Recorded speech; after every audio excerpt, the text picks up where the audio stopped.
شروع کرتے ہیں. الحمدللہ رب العالمین والصلاة والسلام علی اشرف الانبیاء والمرسلین وعلی آلہ وصحبہ ومن استنى بسنتہ الی یوم الدین. اللہم جعلنا منہم ومن الذین آمنوا وعملوا الصالحات وتواصوا بالحق وتواصوا بالصبر. آمین یا رب العالمین. ثم اما بعد فاعوذ باللہ من الشیطان الرجیم. بسم اللہ الرحمن الرحیم. رب اشرح لی صدری ویسر لی امری واحلل عقدۃ من لسانی یفقہوا قولی. اللہم ثبتنا عند الموت بلا الہ الا اللہ. اے ہمارے اللہ، ہمیں ہماری موت پر کلمہ لا الہ الا اللہ پر ثابت قدم رکھیے. ہم نے کل تیسرا حصہ سورہ ملک کا شروع کیا تھا. آیت نمبر 16 سے شروع ہوا تھا اور آپ کو بتایا تھا کہ آیت نمبر 16 سے 22 تک جو یہاں پر آپ کو آیات ملیں گی، اس میں 16، 17، 18 دو ریٹوریکل کویسچن تھے. اس کے بعد ایک 19 آیت کے اندر آپ کو ایک اسپرچل ریالٹی بتائی گئی تھی جہاں پرندے کی مثال سے بہت سی ریالٹیز بتائی گئیں. اس کے بعد پھر آیت نمبر 20 اور 21 میں دوبارہ سے ریٹوریکل کویسچن ہے، اللہ نے سوچنے کی دعوت دی ہے. اور پھر آیت نمبر 22 میں ایک اسپرچل ریالٹی ہے. آیت نمبر 20 میں امن ھذا الذی ھوا جند لکم ینصرکم من دون الرحمن ان الکافرون الا فی غرور. یا وہ تمہارا کون سا لشکر ہے، اللہ پوچھ رہا ہے، جو رحمان کے مقابلے میں تمہاری مدد کرے. کافر نہیں ہیں مگر صرف ایک دھوکے میں. تو ہم نے اس پر کل بات شروع کی تھی کہ اللہ تعالیٰ نے یہاں پر سوال کیا ہے کہ وہ لوگ جو اللہ کے دین کو سمجھنے کے بعد، اللہ کے رسول کی پکار کان پر آنے کے بعد بھی اپنے آپ کو اللہ کے دین سے دور رکھتے ہیں، ان کے ایسے کون سے فالوورز ہیں، ان کی ایسی کون سی آرمیز ہیں جو ان کو اللہ کے مقابلے میں پروٹیکٹ کر سکتے ہیں. اور یہ اللہ وہ ہے، یہ رحمان وہ ہے. آپ دیکھیں اللہ کے لیے جو پیچھے نام آیا ہے وہ رحمان اور رب آیا ہے. یہ رب اور رحمان وہ ہے جس کا انٹروڈکشن سورہ ملک میں بیدہ الملک کہہ کر دیا گیا ہے، جس کے ہاتھ میں پوری ڈومینین ہے، جس کے ہاتھ میں پوری کائنات ہے. اس کے مقابلے میں تمہارے پاس کون سا ایسا لشکر، کون سی ایسی آرمی، کون سی ایسی فوج ہے جو تمہیں اس سے بچا سکے گی. قریش کا مسئلہ یہ تھا کہ قریش الرحمن کے نام سے فیملیئر نہیں تھے، تو اللہ تعالیٰ نے الرحمن کے نام ہی کو مینشن کر کے ان کو بار بار احساس دلایا کہ اللہ رحیم ہے، اللہ وہ الہ ہے جو تمہارے لیے ہمیشہ بہترین فیصلے کرتا ہے. قریش کے آس پاس اہل کتاب جو موجود تھے مدینہ کے اندر، ان کا مسئلہ یہ تھا کہ وہ بھی الرحمن کے نام کو ڈسٹارٹ کر چکے تھے. ان کے لیے اللہ کا مرسیفل ہونا ایک بالکل ڈیفرنٹ فیلنگز میں تھا. تو جو رحمان کے ساتھ ڈیٹیل اور ڈسکرپشن اللہ کے رسول صلی اللہ علیہ وسلم کو قرآن کے ذریعے دی گئی وہ کمپلیٹلی مختلف تھی. تو ایک اللہ تعالیٰ نے سوال کیا ہے کہ تم اس کے مقابلے میں آؤ گے اپنی آرمی کو لے کر، اپنی خواہشات کو لے کر، اپنے نفس کو لے کر، اپنے کبر اور تکبر کو لے کر، اپنے دوستوں اور اپنے فالوورز کو لے کر، جس کے ہاتھ میں پوری ڈومینین ہے، جو مالک الملک ہے، بیدہ الملک کی کیٹیگری میں جو آتا ہے. پھر اس کے اندر ایک اور سارکیزم ہے، سارکیزم بھی ہے اور سوچنے کے لیے ایک بہت بڑا پوائنٹ بھی ہے. اللہ پوچھ رہا ہے کہ تم اس کے مقابلے پر آؤ گے جو رحمان ہے، جو سب سے زیادہ کیئرنگ ہے، جو سب سے زیادہ کمپیشنیٹ ہے، جو سب سے زیادہ محبت کرنے والا ہے. اٹ ول بی اے سلی اپروچ کہ آپ اس سے لڑائی کرنا شروع کر دیں جو آپ سے سب سے زیادہ محبت کرتا ہے. آپ اس سے جنگ کرنے کھڑے ہو جائیں جو اصل میں آپ کو سنبھالنے والا، آپ کا چیریشر، آپ کا نریشر، آپ کے لیے سب کچھ پرووائڈ کرنے والا اور آپ کو بہترین محبت دینے والا ہے. اگر کوئی اپنی ماں سے جنگ کرتا ہے تو اس انسان کو احمق کہا جاتا ہے. رب ماں سے کئی گنا زیادہ محبت کرتا ہے. جو رب سے جنگ کرنے کھڑا ہو جائے گا اس سے بڑا احمق کون ہوگا. اور رب سے جنگ کرنے کے لیے کھڑا ہونے کی آج پریکٹیکل ڈیمونسٹریشن سودی نظام ہے. اور یہ حقیقت ہے کہ آج کے دور میں اپنے آپ کو ربا سے بچانا، سود سے بچانا، اٹس ایکسٹریملی ڈیفیکلٹ. ہم عورتیں زیادہ تر ہاؤس وائفس ہیں، ہمیں اندازہ نہیں ہے. کبھی مردوں سے پوچھیں کس قدر مشکل ہے. اور جو لوگ اس میں آگے بڑھ رہے ہیں کہ اپنے آپ کو آہستہ آہستہ حلال کمائی اور اپنے کمائیوں کو اور اپنے کاروبار کو وہ سود سے پاک کرنے کی طرف آ رہے ہیں، جو اس وقت ویل اسٹیبلشڈ اس وقت بزنس سٹرکچر ہے، اس میں ممکن نہیں ہوتا جب تک کہ آپ اپنے آپ کو لو پروفائل نہ لے کر آ جائیں. یا تو آپ کٹ ڈاؤن کریں اپنے بزنس کو، یا آپ اپنی فیکٹریز کم کرنا شروع کریں یا آپ اپنے آپ کو آہستہ آہستہ آہستہ آہستہ کم سے کم بزنس پر لے کر آئیں. It's really difficult. جو جتنی محنت کرے گا، جو جتنا اپنے اندر تقوی لا کر اپنے آپ کو اللہ اور اللہ کے رسول کے خلاف جنگ کرنے کے لیے نہیں کھڑا کرے گا، اتنا انشاءاللہ اللہ اس کو دنیا اور آخرت کی برکت عطا فرمائے گا. تو رحمان کا لفظ لا کر ایک طرح سے یہاں پر ہر نافرمان کا مورال کرش کیا گیا ہے کہ اللہ سے کیا جھگڑنا جو تم سے اتنی محبت کرنے والا ہے. ان الکافرون الا فی غرور. انکار کرنے والے اصل میں اٹر کنفیوژن میں ہیں، ڈسپشن میں ہیں. غرور غین کی پیش کے ساتھ، قرآن میں غرور بھی آتا ہے غین کی زبر کے ساتھ. یہ کیا ہے؟ غین کی پیش کے ساتھ غرور. غرور ایسا ڈسپشن، ایسا دھوکہ ہوتا ہے جو کسی کی جھوٹی امیدوں کی وجہ سے پیدا ہو جائے. ان الکافرون الا فی غرور، یہ دھوکہ وہ ہے جو انسان شیطان کی فالز ہوپس کی وجہ سے کھاتا ہے. شیطان اس کو فالز ہوپ دلاتا ہے کہ جب تم اس راستے پر آؤ گے تو دنیا بڑھے گی، خوشیاں ملیں گی، بہت کچھ تمہارے لیے آسانیاں ہو جائیں گی. تو غرور ایسا دھوکہ جو فالز ہوپس کی وجہ سے آئے. جبکہ یاد رکھیں جب اللہ پیچھے اپنا نام رحمان مینشن کرتا ہے تو اللہ تعالیٰ اصل میں انسان کی ساری امید اپنے سے جوڑنا چاہتا ہے. اللہ ہماری امیدیں جیسی پوری کر سکتا ہے، یاد رکھیں کوئی انسان پوری نہیں کر سکتا. جس کا توکل اللہ پر، رحمان پر ہو جاتا ہے. اور سورہ ملک ہمیں سمجھانا یہی چاہ رہی ہے، ہمارے اندر ایسا خوف پیدا کرنا چاہ رہی ہے جو خوف ہمیں پریکٹیکلی مسلمان بنا دے. اور پریکٹیکلی مسلمان بننے کا وعدہ، طریقہ، میتھڈالوجی جو یہاں بتائی گئی ہے آیات کے ذریعے، وہ یہ ہے کہ آپ کی ساری امید، ٹوٹل ٹرسٹ، ٹوٹل رجا صرف اللہ پر ہو. جب آپ اللہ پر امید لگاتے ہیں تو اس کا مطلب یہ نہیں ہوتا کہ اب آپ لوگوں کے ساتھ جو ہیں وہ ڈریگن بن کے پھرتے رہتے ہیں، منہ سے آگ نکلتی رہتی ہے، ناک سے ہیٹ نکلتی رہتی ہے. ایسا نہیں ہوتا. جب آپ اللہ کے ساتھ امید لگا لیتے ہیں، آپ انسانوں کو انسان سمجھنے لگ جاتے ہیں. آپ کو یقین ہو جاتا ہے کہ اللہ سے بڑھ کر میری امید کوئی پوری نہیں کر سکتا، اللہ سے بڑھ کر میری ایکسپیکٹیشن پر کوئی پورا اتر نہیں سکتا. یہ سب انسان ہیں، یہ غلطی کریں گے. تو رحمان اپنے سے جوڑنا چاہ رہا ہے. رحمان چاہ رہا ہے ہم فالز ہوپس میں سے نکلیں. بعض اوقات بیویاں اپنے شوہروں کی کسی قسم کی کوئی بھی غلطی برداشت نہیں کر پاتی ہیں. وہ کہتی ہیں اتنے محبت کرنے والے، انہوں نے میرے ساتھ یہ ایسے کر کیسے دیا. بعض اوقات ماں باپ اولاد کی غلطی برداشت نہیں کر پاتے کہ اتنا فرما بردار بیٹا اس نے ایسے بول کیسے دیا. بعض اوقات ہر رشتے کے ساتھ جو محبت کرنے والا رشتہ ہے، ہم یہ امید اتنی لگا لیتے ہیں کہ ہم سے برداشت نہیں ہوتا. اگر ہم نے اپنی زندگی میں ٹاپ پرائرٹی پر رحمان کو رکھا ہوگا تو ہم لوگوں کے ساتھ کبھی ایسی امید کا شکار نہیں ہوں گے کہ ہم ان سے امید لگاتے لگاتے اپنے رب کو بھول جائیں.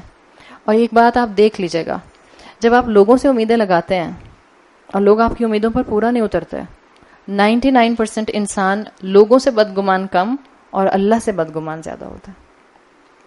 محسوس کیجئے گا، آپ کو غصہ لوگوں پر کم، اللہ پر زیادہ آنے لگ جاتا ہے. آپ کہتی ہیں اللہ میرے ساتھ ایسے کر کیسے سکتا ہے؟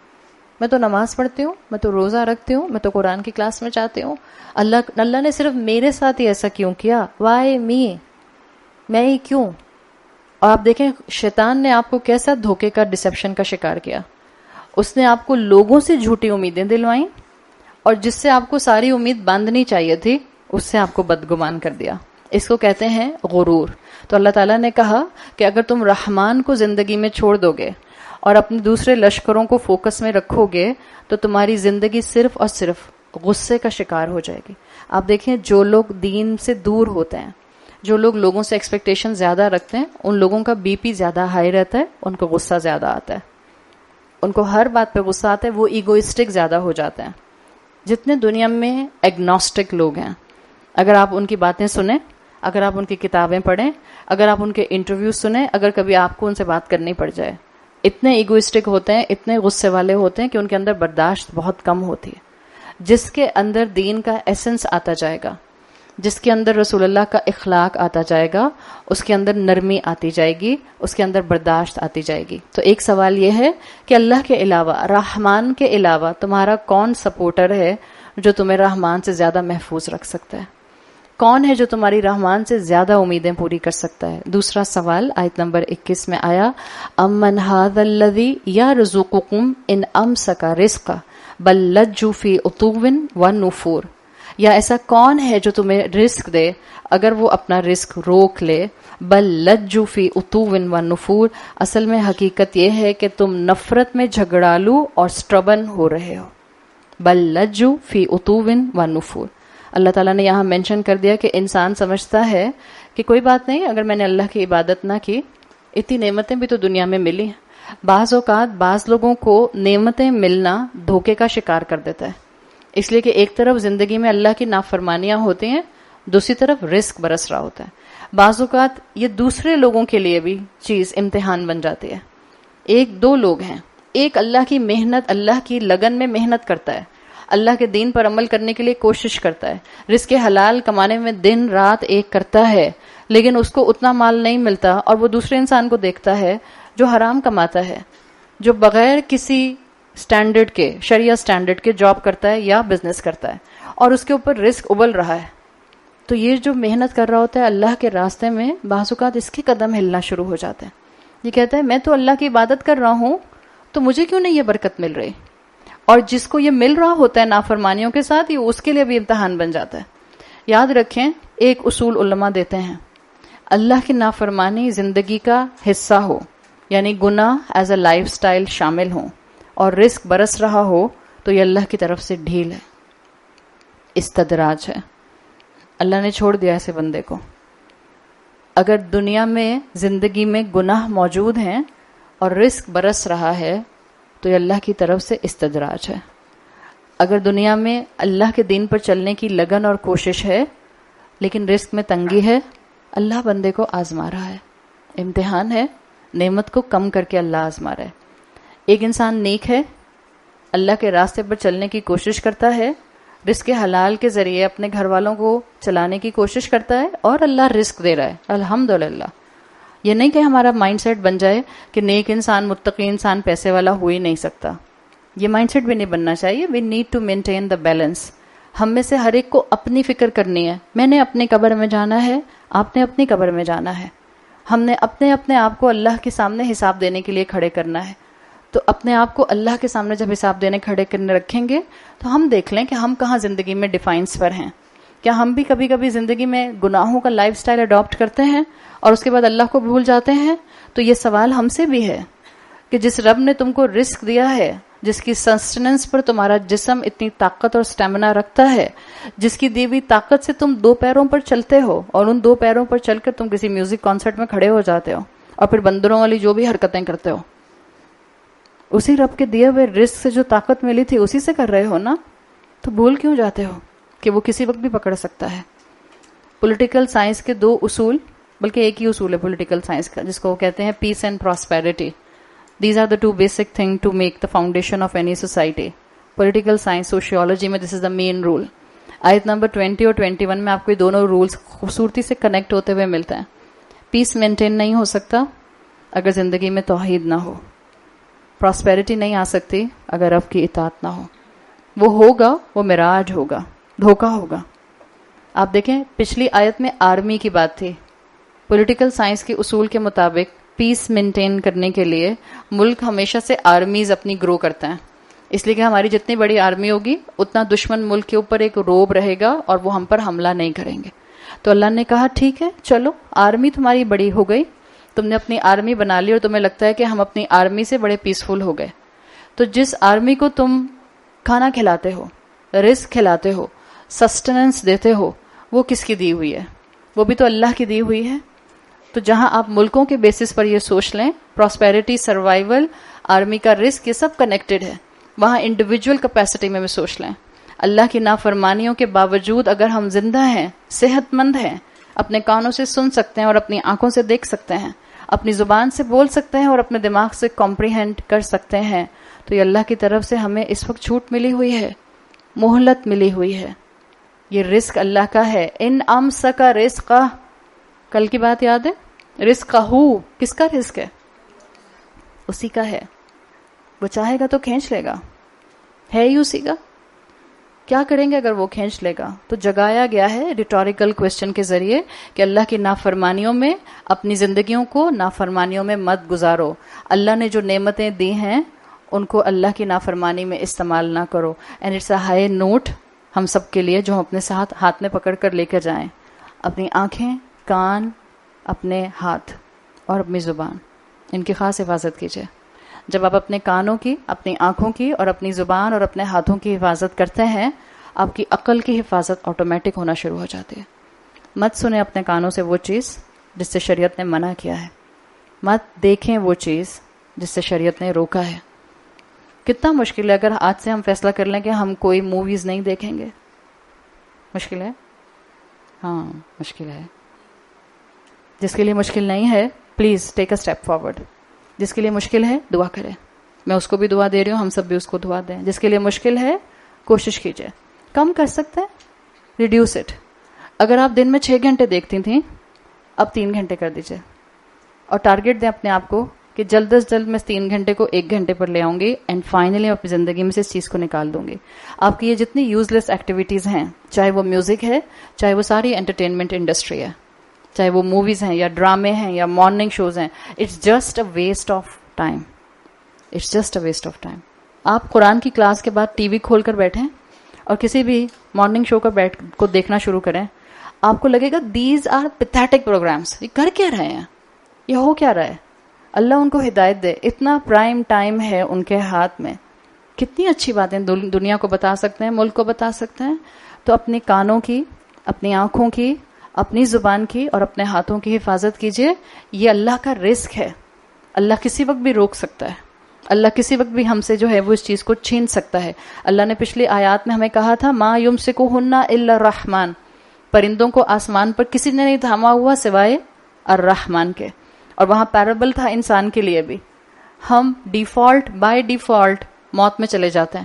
اللہ ہمیں ہر صبح زندگی دیتا ہے، تو زندگی اللہ دیتا ہے، موت سے اللہ نے بچایا ہوا ہے.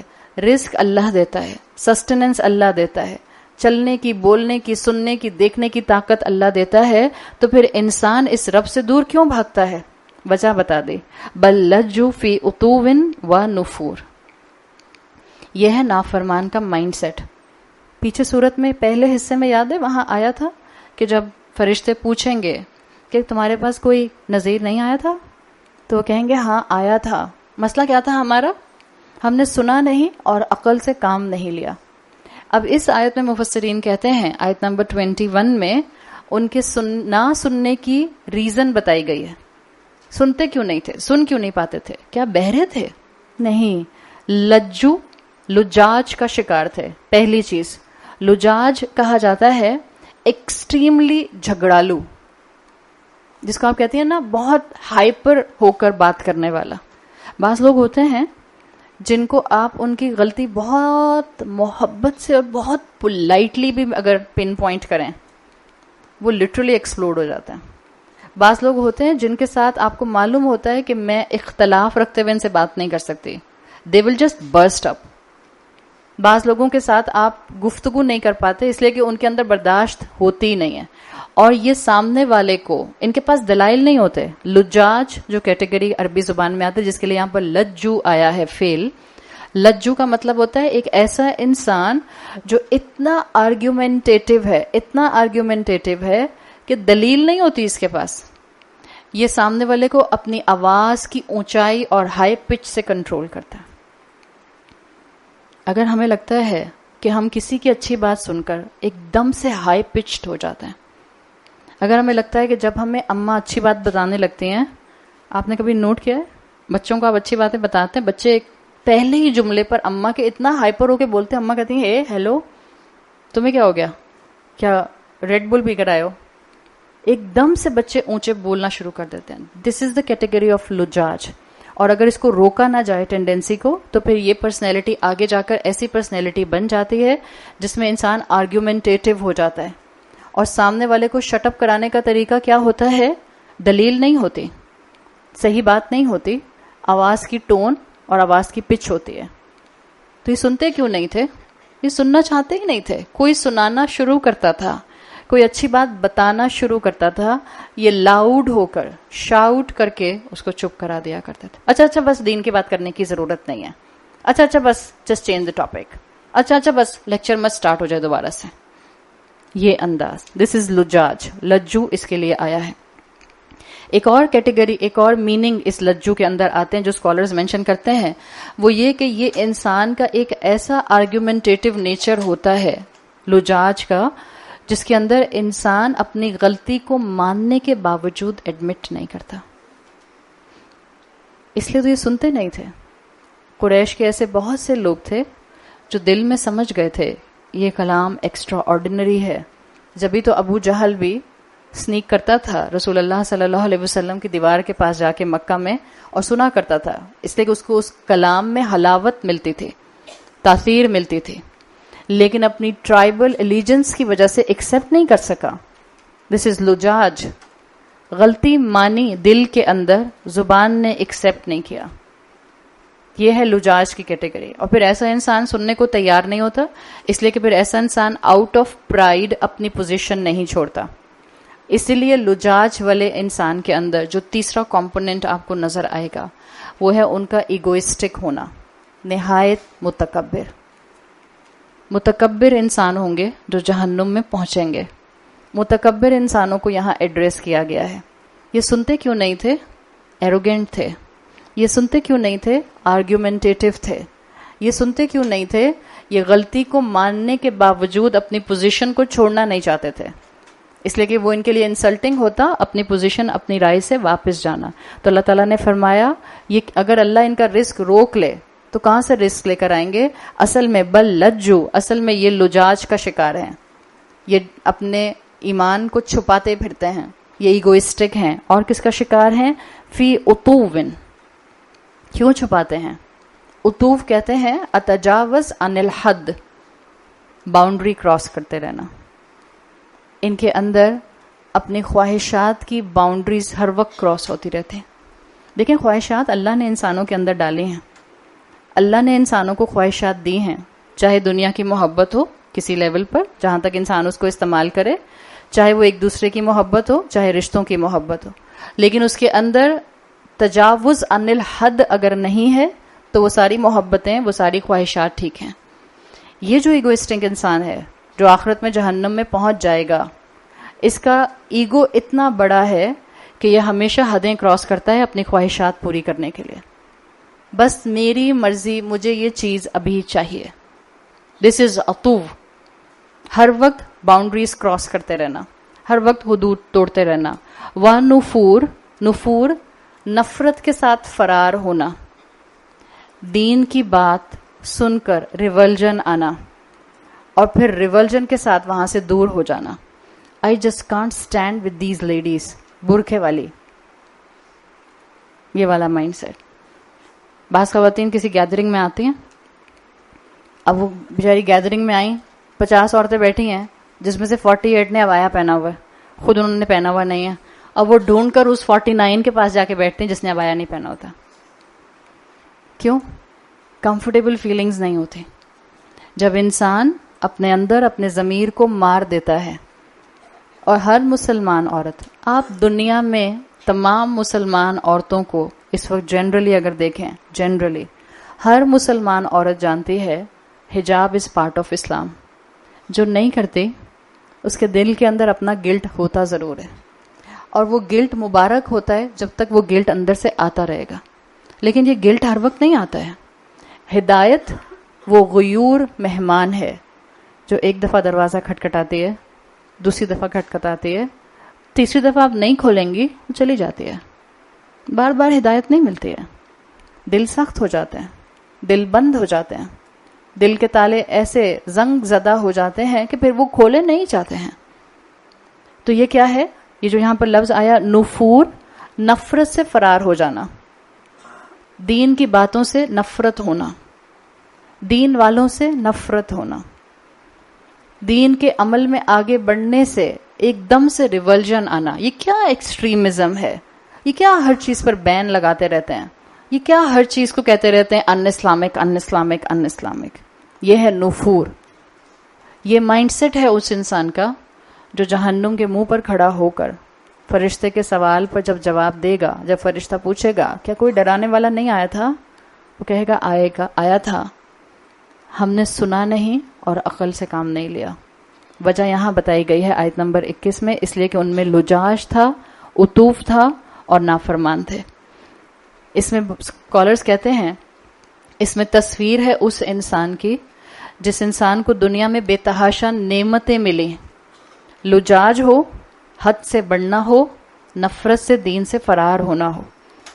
مفسرون کے مطابق یہ کوالٹی زیادہ تر، یہ کیفیت زیادہ تر، یہ کریکٹرسٹک زیادہ تر نعمتوں والوں میں آتی ہے، جن کے اوپر نعمتیں برس رہی ہوتی ہیں، وہ زیادہ تر اس کیفیت کا شکار ہوتے ہیں. تو اگر ہمیں اللہ نے نعمتیں دی ہیں، اللہ نے ہمیں بلیسنگز کے اندر رکھا ہے، اللہ نے آپ کی اور میرے لیے زندگی میں بہت سی آسانیاں پیدا کی ہیں، ہمیں ایکسٹرا کیئرفل ہونے کی ضرورت ہے. ورنہ یہاں تصویر ہے کہ اس انسان کی جس نے اپنے آپ کو ہمبل نہیں کیا. اگر کوئی ایسا انسان ہے زندگی میں، ابھی بھی ہم سوچ لیں، اور آپ قریش میں بھی سوچ سکتے ہیں، جتنے بھی سٹبن قریش تھے، جب مشکل آتی تھی، جب کوئی آفت آتی تھی، تو کیا محمد کے رب کو پکارتے تھے؟ جب کوئی آفت آتی تھی، سورہ عنکبوت میں آپ پڑھتی ہیں، اگر آپ نہیں پڑھی تو اب جا کر پڑھیے گا، آخری آیات، آخری رکو. انہی قریش کو، مکی صورت ہے، قریش کو کہا گیا ہے کہ جب تم سمندر کے سفر پر ہوتے ہو اور جب وہاں طوفان آ جاتا ہے، تب تم خدا کو پکارتے ہو اور خالص کرتے ہوئے خدا کو پکارتے ہو. ہر وہ انسان جو نعمتوں میں انڈلج ہے، نعمتوں کو انجوائے کر رہا ہے، رزق کو انجوائے کر رہا ہے، لیکن رحمان کو بھولا ہوا ہے، ایک رسی کے کھینچنے کی دیر ہوتی ہے، رب تو اس کو بھی یاد آتا ہے. جب مشکل ہٹ جاتی ہے، پھر back two square one, in even life style. یہ تصویر ہے ان ایون لائف سٹائل کی، اور زیادہ تر مسلمان ہم ایسے ہی ہیں. جنرلی اللہ کو بھولے رہتے ہیں، پک اینڈ چوز شریعت میں کرتے ہیں، زندگی کے ہر ایسپیکٹ میں توحید نظر نہیں آتی. جب مشکل آتی ہے، اللہ سے وعدے کرتے ہیں، اللہ یہ مشکل ٹال دیں، میں اپنی پوری زندگی توحید پر گزاروں گی، میں کبھی کوئی فرض نہیں چھوڑوں گی، میں کبھی آپ کی نافرمانی نہیں کروں گی. اللہ اپنے بندے کی اس دعا پر رحمان ہے نا، مشکل ٹال دیتا ہے، اور بندہ کیا کرتا ہے؟ اپنے سارے وعدے بھول جاتا ہے. In even life style. تو اب وہ اسپرچل ریالٹی آیت نمبر 22 میں آ رہی ہے، جو اس ان ایون لائف سٹائل کی گرافک تصویر ہے، اور خوبصورت الفاظ ہیں. اتنے خوبصورت الفاظ ہیں کہ میرا دل چاہ رہا تھا میں یہیں پہ آج سورت روک دوں. پھر میں نے کہا نہیں، میں نے فوزیہ سے کہا تھا میں سورہ ملک کمپلیٹ کراؤں گی، تو میں کمپلیٹ کرا دیتی ہوں. اٹس اے بیوٹیفل بیوٹیفل آیا. اس کے اندر اتنے سبق ہیں، اور یہ ہماری زندگیوں سے بہت ملتی ہے. آیت نمبر 22 میں سورت کا تیسرا حصہ مکمل ہو رہا ہے، اور وہ اسپرچل ریالٹی آ رہی ہے 2 ریٹوریکل کویسچنس کے بعد، جو ہماری زندگی میں بہت اچھی طرح سے ریپلیس ہو سکتی ہے اگر ہم اپنے آپ کو توحید پر لے کر آ جائیں اور اپنا اصلاح کا فیکٹر اپنے سامنے رکھیں. افمن یمشی مکبا علی وجہہ اہدی امن یمشی سویا علی صراط مستقیم. افمن یمشی مکبا علی وجہہ، کیا وہ جو چہرے کے بل چلتا ہے، الفاظ سنیں، کیا وہ جو چہرے کے بل چلتا ہے، اہدی، وہ ہدایت پر ہے، وہ سیدھا چل رہا ہے، امن یمشی سویا علی صراط مستقیم، یا وہ جو سیدھے راستے پر چل رہا ہے. یہ مکبن کا لفظ ہم نے پیچھے بھی پڑھا تھا، یاد ہے؟ فمشو فی مناکبہا، روٹ ورڈ وہی ہے. مکبن کہتے ہیں اتنا جھک کر چلنا، مکبن اتنا جھکنا کہ آلموسٹ زمین کو ٹچ کرنا. مکبن ایک پوسچر ہے، باڈی پوسچر، اتنا جھک جانا کہ زمین کو ٹچ کرنا. اللہ نے یہ کہا ہے یمشی، چلتا کیسے ہے، کیفیت کیا ہوتی ہے؟ مکبن. اب مکبن کے میننگ کو ذہن میں رکھیں، اتنا جھک جانا، اور مکبن کے بعد الفاظ کیا آئے ہیں؟ کتنا جھک جانا، علی وجہہ، چہرے کی بات ہو رہی ہے، چہرے کو اتنا جھکا دینا that you are touching the ground. یہ کون سی کیفیت لگ رہی ہے؟ سجدہ. کبھی کوئی سجدے میں چل سکتا ہے؟ سیمز ویری آڈ نا. سجدے میں آپ چل تو نہیں سکتے ہیں، مطلب آپ اپنے چہرے پر رگڑ لگائیں. Is it painful? اس شرمندگی سے زیادہ اٹس ویری پینفل. آپ کر کے دیکھیں جائے نماز، ہم تو کارپیٹس اور جائے نماز کے اوپر ہوتے ہیں نا، بچے کہیں گے اماں کو کیا ہو گیا، but you just try it. آپ کو وہ فیلنگز آئیں گی جو اللہ تعالیٰ اس آیت میں کیپچر کیے ہوئے ہیں الفاظ میں انسانوں کو بتانے کے لیے. مکبن چہرے کو اتنا جھکا دینا کہ اس چہرے کا زمین کو ٹچ کرنا. اور اللہ کہہ رہا ہے یمشی علی مکبن، چل رہا ہے وہ چہرے کے بل. It's almost impossible situation. ایک طرف ہم کہتے ہیں قرآن ان ریئلسٹک ایگزامپلز نہیں دیتا، قرآن از ویری پریکٹیکل. تو پھر یہ ایگزامپل کیا ہے؟ مفسرون کہتے ہیں اس جملے کا میننگ فگوریٹو ہے کہ جو اللہ تعالیٰ نے یہاں پر کہا ہے افمن یمشی مکبن علی وجہہ، کیا کیفیت ہے ایک انسان کی. اللہ بتانا چاہ رہا ہے یہ وہ انسان ہے جس کا ان ایون لائف سٹائل ہے، جو زندگی میں کھڑا ہوتا ہے پھر ٹرپ کر جاتا ہے، پھر گر جاتا ہے، پھر اسی کیفیت پر تھوڑا چلتا ہے، ٹرپ کی ہوئی کیفیت میں، گری ہوئی کیفیت میں، پھر کھڑا ہو جاتا ہے، پھر گرتا ہے، پھر اس کیفیت میں چلتا ہے، پھر کھڑا ہو جاتا ہے. تو یہ ایک ایسے انسان کی کیفیت ہے جو کانسٹنٹلی کھڑا ہوتا ہے گرتا ہے، کھڑا ہوتا ہے گرتا ہے، کھڑا ہوتا ہے گرتا ہے. اور گرتا بھی کیسے؟ منہ کے بل، منہ کے بل گرتا ہے. تو اسکالرز نے یہاں پر 3 ڈیفینیشنز بتائی ہیں، پاسبلٹیز کیا ہو سکتے ہیں. وہ کہتے ہیں ایک، کب انسان کھڑا ہوتا ہے اور گرتا ہے، کھڑا ہوتا ہے اور گرتا ہے. وہ کہتے ہیں ایک یہ کہ انسان بہت ہی اندھیری جگہ پر ہو جہاں اس کو پتہ ہی نہ ہو کہ اس کے سامنے ہے کیا، تو وہ چلنے کی کھڑا ہوتا ہے، چلنے کی کوشش کرتا ہے، گر جاتا ہے، پھر کھڑا ہوتا ہے، پھر چلنے کی کوشش کرتا ہے، پھر گر جاتا ہے. سو دا کنڈیشن نمبر 1، کیفیت نمبر 1 کہ بہت ظلمات ہیں، اندھیرے ہیں جس نے وہ چلنے کی کوشش کر رہا ہے. کیفیت نمبر 2، وہ انسان بہت ہی سلپری راستے پر چلنے کی کوشش کر رہا ہے، very in even, very in even, slippery راستے پر کیا ہوتا ہے؟ آپ کھڑے ہوتے ہیں گر جاتے ہیں، کھڑے ہوتے ہیں برف پر، وہ برف جس کے اوپر کوئی چل کے جا چکا ہے کافی دفعہ پہ، فریش برف پر آپ چلتے ہیں آپ کا پاؤں جم جاتا ہے، اس میں فرکشن ہوتی ہے. وہ برف جس کو گرے ہوئے کافی ٹائم ہو گیا اور اس کے اوپر سے آپ دیکھ رہی ہیں کہ اب اس کا وہ برف کی لیئر پوری بن گئی ہے، اٹس ویری سلپری. اس پر یہ کیفیت آتی ہے، آپ چلتے ہیں گرتے ہیں، چلتے ہیں گرتے ہیں. سو دوسری کیفیت کیا ہے؟ انسان نے بہت سلپری راستہ لیا ہوا ہے. اور تیسری کیفیت کیا ہے؟ انسان اندھا ہے، اس لیے وہ کھڑا ہوتا ہے اور گر جاتا ہے، چلنا شروع کرتا ہے اور ٹرپ کر جاتا ہے. تو اللہ کہہ رہا ہے ایک یہ کیفیت ہے سلپری راستہ یا اندھیرا یا ایک انسان اندھا. اس کے مقابلے میں دوسرا کون ہے؟ امن یمشی سویا علی صراط مستقیم. دوسرا انسان سیدھے راستے پر ایمان کے نور کے ساتھ، صراط مستقیم، اس کے ہاتھ میں ایمان کی ٹارچ ہے اور وہ اس دنیا میں زندگی گزارتا ہے. اس کا ہر دن اس کو گرو کرتا ہے، اس کا ہر دن اس کو اس کے مقصد کے قریب لے کر جاتا ہے، اس کا ہر دن اس کو فلرش کرتا ہے، اس کا ہر دن اس کو رحمان کے قریب کرتا ہے. جو انسان ان ایون لائف سٹائل گزارتا ہے، پچھلی آیت سے کنیکٹ کر لیں، اپنے آپ کو اللہ سے غافل رکھتا ہے. جنرل لائف میں مشکل آتی ہے، اللہ کو یاد کرتا ہے اور وعدے کرتا ہے، مشکل ٹل جاتی ہے، اللہ کو بھول جاتا ہے. اسی ان ایون لائف سٹائل کو پہلی مثال میں منشن کیا گیا ہے. وہ جیسے کہ جو اندھا ہے، وہ جیسے کہ جو سلپری راستے پر ہے، وہ جیسے کہ جو بہت ہی اندھیری جگہ پر ہے. تو بتاؤ روشنی والے راستے والا بہتر ہوگا یا اندھیری راستے کا مسافر بہتر ہوگا؟ اللہ نے بتا دیا جس انسان کی زندگی میں ان ایون لائف سٹائل نہیں ہوتا، توحید ہر جگہ آ جاتی ہے. میرا اسکول ہو، میرا گھر ہو، میرا کالج ہو، میری یونیورسٹی ہو، میرا میکہ ہو، میرا سسرال ہو، میرے ڈیسیژنز لینا ہو یا میرے اپنی اولاد کے لیے چوائسز کرنا ہو، اگر ان سب میں توحید آ جاتی ہے تو ہماری زندگیوں میں ہماری کیفیت ہوگی یمشی سویا علی صراط مستقیم. آپ اسٹریٹ روڈ پر اسموتھلی ایمان کی ٹارچ ہاتھ میں پکڑ کر فرم آن دا گراؤنڈ چلتی رہیں گے. اور اگر یہ نہیں ہوگا، اگر بٹس اینڈ پیسز میں اسلام ہوگا تو کیا ہوگا؟ انسان بار بار ٹرپ کرے گا، گرے گا. اور گرے گا کیسے؟ منہ کے بل. جب منہ کے بل انسان گرتا ہے تکلیف ہوتی ہے، ڈز اٹ ہرٹ؟ اور پھر درد برداشت کرنے کی لمٹ ہوتی ہے. ایسا انسان پھر نہ ادھر کا رہتا ہے نہ ادھر کا رہتا ہے.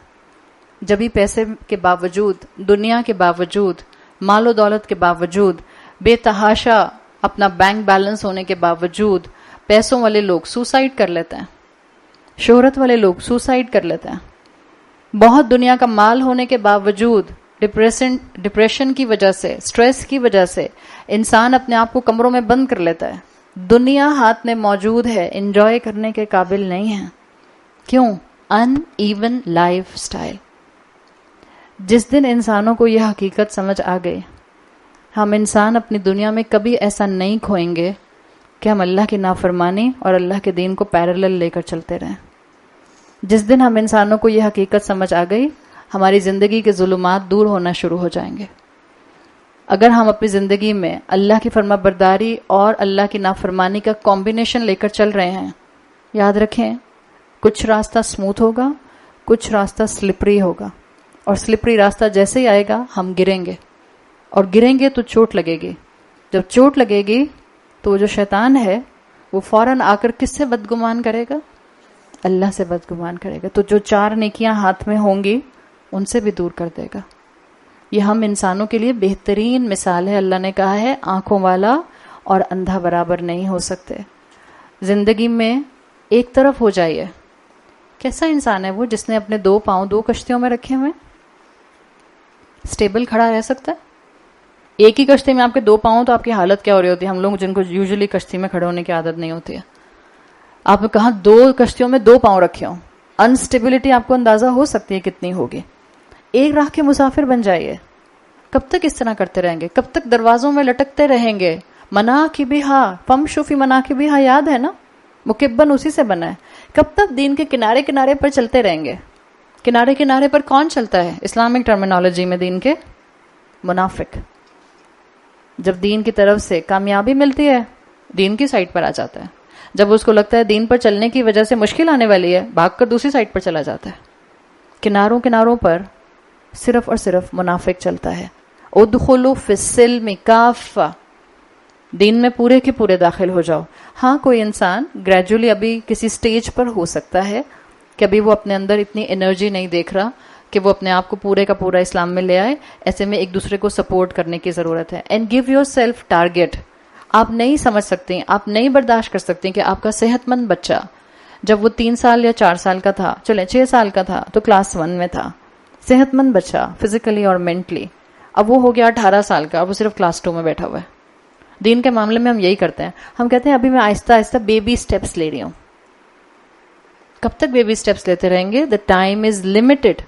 اسی لیے دیکھیں اب اگلا حصہ جو شروع ہو رہا ہے اس میں وارننگ بھی ہے، اس میں سوال بھی ہیں، اور اس میں اپنے رسول کے ذریعے ان تمام لوگوں کو جو قریش کے نافرمان تھے اور بعد میں آنے والے تمام لوگوں کو جن کے پاؤں جو تھے وہ کبھی ادھر اور کبھی ادھر جاتے تھے، ان سب کو نصیحت کی گئی. سورت کا آخری حصہ سیکشن 4 آیت نمبر 23 سے آیت نمبر 30 تک ہے.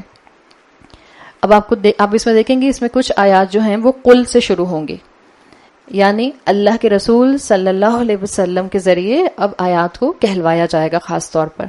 اور اسی پیسج سے آپ کو اندازہ ہوگا کہ رحمان کی محبت ہر وقت نہیں مل سکتی، یہ ٹیمپرری چیز ہے، یہ کھینچ لی جائے گی ایک وقت میں.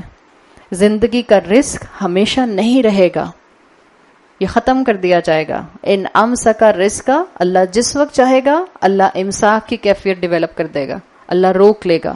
آیت نمبر 23 میں اور 24 میں خوبصورتی کے ساتھ انسان کی پوری زندگی کو 2 آیات میں کیپچر کیا گیا ہے. Make the most of your life. انسان کا پورا لائف سائیکل 2 آیات میں موجود ہے. آیت نمبر 23، قل، ان سے کہہ دیجئے. یہ کون سے لوگ ہیں جو کبھی اٹھتے ہیں کبھی گرتے ہیں، کبھی اٹھتے ہیں کبھی گرتے ہیں؟ پچھلی آیت میں وہی تھے نا. تو اب اللہ اپنے رسول صلی اللہ علیہ وسلم کے ذریعے بتا رہا ہے کب تک ڈیلی ڈیلی کرتے رہو گے؟ کب تک کہتے رہو گے میں بیبی سٹیپ لے رہی ہوں؟ کتنا ٹائم ہے تمہارے پاس؟ ذرا ٹائم لائف سپین تو دیکھو انسان کا. قل هو الذی، وہی ذات ہے جو انشأکم، جس نے تم کو یوتھفل بنایا. دس اے بیوٹیفل ورڈ انشاء. اردو کے ترجمے میں کیا لکھا ہوتا ہے؟ پیدا کیا. ہاں پیدا کیا مطلب نہیں ہوتا، میں بتاتی ہوں ابھی. انشاءکم، وہ جس نے تم کو گرو کر کے میچورٹی پر پہنچایا. Will be the right word. This will be the